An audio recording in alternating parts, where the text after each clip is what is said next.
jërë ngeen jëf mbokk internet yi topp seen chaîne bi di Xel Missel TV nuyu leen siyaar leen di leen jaajëfal ñëw rek suñu actualité xabaar yi gën a fës ci biir réew mi ak la ci aju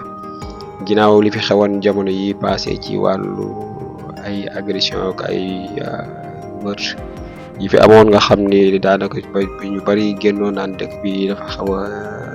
yéeme fan yi ci wàllu insécurité. ci biir loolu ministre de l'intérieur général Jean-Baptiste Tine daal ci génn def ci ay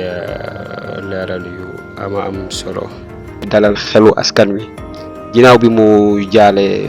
bi ñu remarqué ni am na diggante ñaari weer yi ñu génn ci biir loolu rek am nañ ci 16 morts yu ñu enregistré ginnaaw bi mu jaalee mbokk ñoo ñu nga xam ni ñoo ci génn àddina. moom ministre bi de l'intérieur dalal na xelu askan bi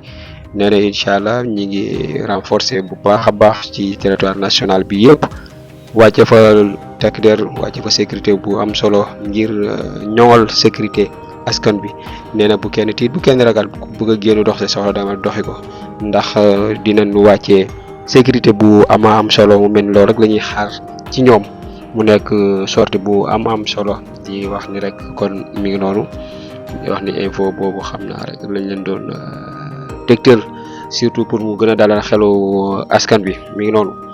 di wax ni bu leen fàtte di abonné di partager bës cloche notification yi ngir vidéo bu ñu def rek ngeen mën kaa am di leen jaajëfal bu baax a baax.